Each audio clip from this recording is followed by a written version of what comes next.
June 20ರಂದು Bazaar ಕಿರುಚಿತ್ರವನ್ನು ತಮ್ಮದೇ ಆದ YouTube ಚಾನೆಲ್ನಲ್ಲಿ ಬಿಡುಗಡೆ ಮಾಡಲಿದ್ದೇವೆ ಎಂದು ಚಿತ್ರದ ನಿರ್ದೇಶಕ ಹುಲಿನಾಗೂರ್ ತಿಳಿಸಿದರು.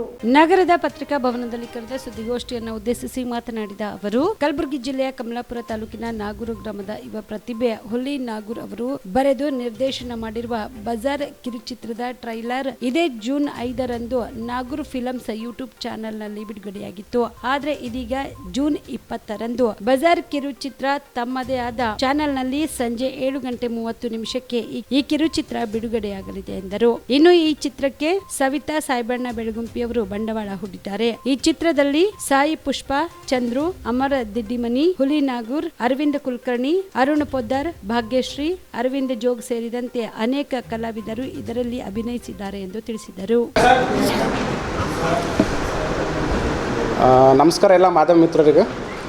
ಇವತ್ತಿನ ವಿಶೇಷ ವಿಡಿಯೋ ಮಾಡ್ತಿರೋ ಉದ್ದೇಶ, ಇಲ್ಲಿ ಬಂದು ಕೂತಿರೋ ಉದ್ದೇಶ ನಾವೊಂದು ಬಜಾರ್ ಅನ್ನೋ ಕಿರುಚಿತ್ರ ಮಾಡಿದ್ದೀವಿ.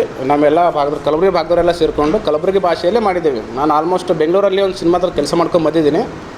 ಸೊ ನಮ್ಮ ಕಡೆ ನಾವು ಏನಾದರೂ ಪ್ರೂವ್ ಮಾಡಬೇಕು, ನಮ್ಮ ಕಡೆ ನಾವೊಂದು ನಮ್ಮದೇನೋ ಪ್ರತಿಭೆನ ತೋರಿಸ್ಕೊಳ್ಬೇಕು ಅಂತ ಇಲ್ಲಿರೋ ಎಲ್ಲ ಹುಡುಗರನ್ನ ಹಾಕ್ಕೊಂಡು ಒಂದು ಶಾರ್ಟ್ ಫಿಲ್ಮ್ ಮಾಡಿದ್ದೀವಿ. ಅದರ ಹೆಸರು ಬಜಾರ್ ಅಂತ. ಸೊ ಆಲ್ರೆಡಿ ಟ್ರೈಲರ್ ಜೂನ್ 5ನೇ ತಾರೀಕು ರಿಲೀಸ್ ಮಾಡಿದ್ವಿ. ಈಗ ಬಂದು ಸಿನಿಮಾ ನಾಳೆ 20ನೇ ತಾರೀಕು ಜೂನ್ 20 ತಾರೀಕು ಸಂಜೆ 7:30ಕ್ಕೆ ರಿಲೀಸ್ ಆಗ್ತಾರೆ ಯೂಟ್ಯೂಬ್ ಚಾನಲ್ನಾಗ. ಅದು ಯೂಟ್ಯೂಬ್ ಚಾನಲ್ ಹೆಸರು ಬಂದು ಹುಲಿನಾಗೂರ್ ಅಂತ. ಸೊ ಅದು ಸಂಜೆ 7:00ವರೆಗೆ ರಿಲೀಸ್ ಆಗ್ತಾರೆ. ಈಗ ಆ ಸಿನಿಮಾದ ಸರ್ ಪ್ಲೇಸ್ ಬಂದು ಸರ್ ಯೂಟ್ಯೂಬಲ್ಲಿ ರಿಲೀಸ್ ಮಾಡ್ತೀವಿ ಸರ್. ಪ್ಲೇಸ್ ಇನ್ನೂ ಯಾವುದೋ ಫಂಕ್ಷನ್ ಆ ಥರ ಏನು ಪ್ಲ್ಯಾನ್ ಮಾಡಿಲ್ಲ ರೀ. ನೋಡೋಣ ಸರ್, ಮಳೆ ವಾತಾವರಣ ಏನಿರಲಿ ಯಾವುದೊಂದು ಗ್ರೌಂಡಲ್ಲಿ ಅಥವಾ ಯಾವುದೊಂದು ಫಂಕ್ಷನಲ್ಲಿ ಸುದ್ದಿಗೋಷ್ಠಿ ಮಾಡ್ತೀವಿ ಸರ್. 20 ಸರ್. 20 ಹಾಂ 20 ನಾಳೆ ನಾಡಿದ್ದು ಸರ್. ನಾಡಿದ್ದು ಸರ್ ಮೆಸೇಜ್ ಬಂದಂತ ಏನಿಲ್ಲ ಸರ್. ಬಟ್ ನಾವು ಒಂದು ರೌಡಿಸಮ್ ಒಳ್ಳೇದು ಮಾಡಿದ್ರೆ ಒಳ್ಳೇದಾಗುತ್ತೆ, ಕೆಟ್ಟದ್ದು ಮಾಡಿದ್ರೆ ಕೆಟ್ಟದ್ದೇ ಆಗುತ್ತೆ. ಅಂದರೆ ಒಂದು ಈ ಟ್ರೆಂಡ್ ನಡೆದಕ್ಕಂಥದ್ದು. ಈಗ ಯಾರು ಮೆಸೇಜ್ ಬಗ್ಗೆ ಆಗಲಿ ಒಂದು ಸಮಾಜ ಕಡೆ ಇದಾಗಿ ಏನು ಆ ಥರ ತಲೆ ಕೆಡ್ಸ್ಕೊತಿಲ್ಲ. ಜಸ್ಟ್ ಒಂದು ಆ್ಯಕ್ಷನ್ನು ರೌಡಿಸಮ್ ಸಿನಿಮಾ ಇರೋದ್ರಿಂದ ಅವ್ನು ಹೆಂಗೆ ಮೆರೆದ ಹೆಂಗೆ ಬಿದ್ದ ಅನ್ನೋದು. ಅಂದರೆ ಎಲ್ಲೋ ಎಂಥದ್ದು ಮೆರೆದ್ರು ಊರಾಗಿರಲ್ಲ ಮೆರೆದ ಕೆರೆಗಿರಿ ಅಂತ ಡೈಲಾಗ್ ಆ ಥರ. ಸೊ ಇದರಲ್ಲಿ ನಮ್ಮದೇನು ಅನಿಸಿರೋದು ನಾನು ಹೇಳಿದ್ದೀನಿ ಸರ್. ಬಟ್ ಇದರಿಂದ ಯಾವುದೇ ಯಾವ ವ್ಯಕ್ತಿ ಅಥವಾ ವಸ್ತು ಸಂಬಂಧಪಡೋದಿಲ್ಲ. ಸೊ ಜಸ್ಟ್ ಒಂದು ಥಾಟ್, ನಮ್ಮ ಕಲಬುರಗಿಲಿ ನಮ್ಮ ಎಲ್ಲ ಪ್ರೊಫೆಷನಲ್ ಆ್ಯಕ್ಟರ್ ಅಂತ ಅಲ್ಲ ಸರ್ ನಾವು ಯಾರು. ಸೊ ನಾವು ಯಾರು ಪ್ರೊಫೆಷನಲ್ ಆ್ಯಕ್ಟರ್ಗಳಲ್ಲ ಸರ್, ಎಲ್ಲಿ ಕಲ್ತು ಬಂದವರಲ್ಲ ಏನಿಲ್ಲ ಸರ್. ನಮ್ದೇನು ಪ್ರತಿಭೆ ಅದ ನಾವು ತೋರಿಸ್ಕೊಳತ್ತೀವಿ ಸರ್. ನಾವು ಇಷ್ಟೆಲ್ಲ ಮಾಡ್ತೀವಿ ಉದ್ದೇಶನೇ ನಮಗೊಂದು ಏನೋ ಕೆಲಸ ಕಲ್ತೀವಿ, ನಮ್ಮದೊಂದು ಟ್ಯಾಲೆಂಟ್ ತೋರಿಸೋದು ಚಿಕ್ಕ ಪುಟ್ಟ ಏನು ಅನ್ನಿಸ್ತೋ ಮಾಡ್ಲತ್ತೀವಿ ಸರ್ ಅಷ್ಟೇ. ಇದರಿಂದ ನೋಡೋಣ ಸರ್ ಮುಂದೆ ಜನಕ್ಕೆ ರೀಚ್ ಆದರೆ. ಸರ್ ಶೂಟಿಂಗ್ 1 ತಿಂಗಳು ಮಾಡಿ ಸರ್. ಫುಲ್ ಪ್ಲೇಸ್ ಬಂದು ಇಲ್ಲೇ local sir Kalaburagi. Sir 45 minutes ಆಗಿದೆ ಸರ್. ನಾವು ಅಷ್ಟು ಅನ್ಕೊಂಡಿದ್ದೀವಿ ಸರ್ 45 ಮಿನಿಟ್ ಹೋಗ್ತಾ ಅಂತ 30 ಮಿನಿಟ್ಸ್ ಟಾರ್ಗೆಟ್ ಇದೆ ಸರ್. ಜಾಸ್ತಿ ಟ್ರಿಮ್ ಮಾಡ್ತಾ ಭಾಳ ಮಿಸ್ಟೇಕ್ಗಳು ಬರ್ತಿದ್ದರಿಂದ 45 ಮಿನಿಟ್ಸ್ ಆಯ್ತು ಸರ್. ಹಾಂ ಒಬ್ರು ಇದ್ದಾರೆ ಸರ್. ಆ್ಯಕ್ಚುಲಿ ಇರಲಿಲ್ಲ ಸರ್, ಅದು ರಿಪೋರ್ಟಿಂಗ್ ಕ್ಯಾರೆಕ್ಟರ್ ಅಂತ ಆ್ಯಡ್ ಮಾಡಿದ್ದು. ಅಂದರೆ ಕತೆ ಕೇಳೋರು ಇರು ಮೀಡಿಯಾದವ್ರು ಆ ಥರ ಬಂದು ಕೇಳಿದಾಗ ಹಾಂ ಸರ್ ಪತ್ರಕರ್ತೆಯಾಗಿ ಒಂದು ಕ್ಯಾರೆಕ್ಟರ್. ಸಾಂಗ್ಸ್ ಇಲ್ಲ ಸರ್, ಸಾಂಗ್ಸ್ ಇಲ್ಲ. ಸಾಂಗ್ಸು ಸರ್ ಇದು ಸಪೋರ್ಟ್ ಅಲ್ಲ ಒಂದು ಕೆಲಸ ಮಾಡಿ ನೆಕ್ಸ್ಟ್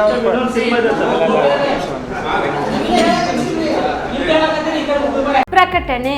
ಜಿಲ್ಲಾ ಆರೋಗ್ಯ ಮತ್ತು ಕುಟುಂಬ ಕಲ್ಯಾಣ ಅಧಿಕಾರಿಗಳು, ಕಲಬುರಗಿ ಜಿಲ್ಲಾ ರೋಗವಾಹಕ ಆಶ್ರಿತ ರೋಗಗಳ ನಿಯಂತ್ರಣಾಧಿಕಾರಿಗಳು ಕಲಬುರಗಿ. ಡೆಂಗು ಜ್ವರ ನಿಯಂತ್ರಣ ಎಲ್ಲರ ಜವಾಬ್ದಾರಿ. ಎಲ್ಲರೂ ತಿಳಿದಿರಬೇಕಾದ ಮೂಲ ಮಾಹಿತಿ. ಡೆಂಗ್ಯೂ ಜ್ವರ ಎಂದರೇನು? ಡೆಂಗು ಜ್ವರ ವೈರಸ್ನಿಂದ ಉಂಟಾಗುವ ಕಾಯಿಲೆ. ಇದು ಸೋಂಕು ಹೊಂದಿದ ಈಡೆಸ್ ಈಜಿಪ್ಟ್ವೆ ಸೊಳ್ಳೆಯ ಕಚ್ಚುವಿಕೆಯಿಂದ ಒಬ್ಬರಿಂದ ಒಬ್ಬರಿಗೆ ಹರಡುತ್ತದೆ.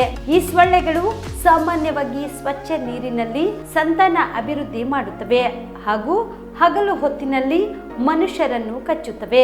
ಈ ರೋಗದ ಮುಖ್ಯ ಲಕ್ಷಣಗಳು ಯಾವುವು?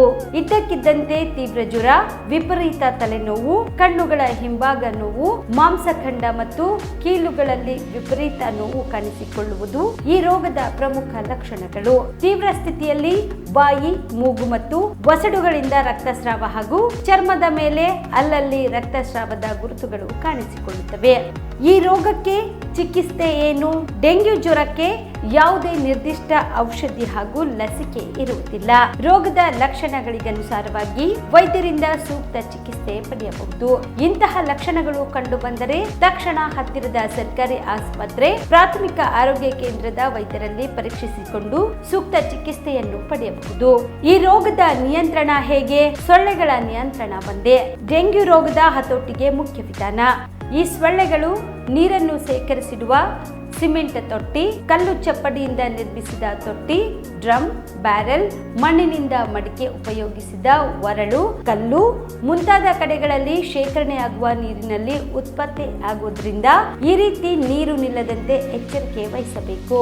ಮುಂಜಾಗ್ರತಾ ಕ್ರಮ: ಎಲ್ಲ ನೀರಿನ ತೊಟ್ಟಿ, ಡ್ರಮ್, ಬ್ಯಾರೆಲ್, ಏರ್ ಕೂಲರ್ ಇತ್ಯಾದಿಗಳನ್ನು ವಾರಕ್ಕೊಮ್ಮೆ ಖಾಲಿ ಮಾಡಿ ಒಣಗಿಸಿ ಭರ್ತಿ ಮಾಡಿಕೊಳ್ಳುವುದು.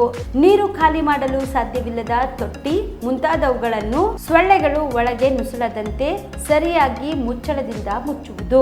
ಬಯಲಿನಲ್ಲಿರುವ ತ್ಯಾಜ್ಯ ವಸ್ತುಗಳಾದ ಟಯರು, ಎಳೆನೀರಿನ ಚಿಪ್ಪು, ಒಡೆದ ಬಾಟಲ್ ಮುಂತಾದವುಗಳಲ್ಲಿ ಮಳೆ ನೀರು ಸಂಗ್ರಹವಾಗದಂತೆ ಎಚ್ಚರಿಕೆ ವಹಿಸುವುದು ಅಥವಾ ಸೂಕ್ತ ವಿಲೇವಾರಿ ಮಾಡುವುದು. ಸಂರಕ್ಷಣಾ ವಿಧಾನಗಳಾದ ಸೊಳ್ಳೆ ನಿರೋಧಕಗಳನ್ನು ಹಾಗೂ ಸೊಳ್ಳೆ ಪರದೆಯನ್ನು ಬಳಸಿ ಸೊಳ್ಳೆಗಳು ಕಚ್ಚದಂತೆ ಎಚ್ಚರಿಕೆ ವಹಿಸುವುದು. ಗಮನಿಸಿ, ಡೆಂಗ್ಯೂ ರೋಗ ಬಂದಾಗ ರಕ್ತದಲ್ಲಿರುವ ಪ್ಲೇಟ್ಲೆಟ್ಸ್ಗಳು ಕೊರತೆಯಾಗುತ್ತವೆ ಎಂಬ ವದಂತಿ ಜನಸಾಮಾನ್ಯರಲ್ಲಿ ಹರಡಿದೆ. ಆದರೆ ಪ್ಲೇಟ್ಲೆಟ್ಸ್ ಕಡಿಮೆ ಆದ ರೋಗಿಗಳಿಂದ ವೈದ್ಯರು ನೀಡುವ IV ದ್ರಾವಣದಿಂದ ತಕ್ಷಣ ಪ್ಲೇಟ್ಲೆಟ್ಸ್ಗಳ ಪ್ರಮಾಣ ಹೆಚ್ಚಾಗಿ ರೋಗಿಯು ಚೇತರಿಸಿಕೊಳ್ಳುತ್ತಾನೆ. ರಾಜ್ಯದ 171 ಪರವಾನಗಿ ಪಡೆದ ರಕ್ತನಿಧಿಗಳಲ್ಲಿ 30 ರಕ್ತನಿಧಿಗಳಿಗೆ ರಕ್ತದ ಕಣಗಳು ಬೇರ್ಪಡಿಸಲು ಅನುಮತಿ ನೀಡಲಾಗಿದ್ದು, ಯಾವುದೇ ಡೆಂಗ್ಯೂ ರೋಗಿಯು ಉಲ್ಬಣದ ಸ್ಥಿತಿ ತಲುಪಿದ್ರೆ ಪ್ಲೇಟ್ಲೆಟ್ಸ್ಗಳು ಲಭ್ಯವಾಗುವಂತೆ ವ್ಯವಸ್ಥೆ ಮಾಡಲಾಗಿದೆ. ರೋಗ ಗಂಭೀರ ಸ್ಥಿತಿಯಲ್ಲಿರುವ ಪ್ರಕರಣಗಳ ಸಮರ್ಪಕ ನಿರ್ವಹಣೆಗಾಗಿ ರಾಜ್ಯ ಮಟ್ಟದ ಆಸ್ಪತ್ರೆ, ವೈದ್ಯಕೀಯ ಕಾಲೇಜುಗಳು, ಜಿಲ್ಲಾ ಆಸ್ಪತ್ರೆ ಹಾಗೂ ಆಯ್ದ ತಾಲೂಕು ಆಸ್ಪತ್ರೆಗಳಲ್ಲಿ ತೀವ್ರ ನಿಗಾ ಘಟಕಗಳ ಸೇವೆ ಲಭ್ಯವಿದೆ. ಹೆಚ್ಚಿನ ಮಾಹಿತಿಗಾಗಿ ಸ್ಥಳೀಯರು ಆರೋಗ್ಯ ಸಹಾಯಕರನ್ನು ಭೇಟಿ ಮಾಡಿ.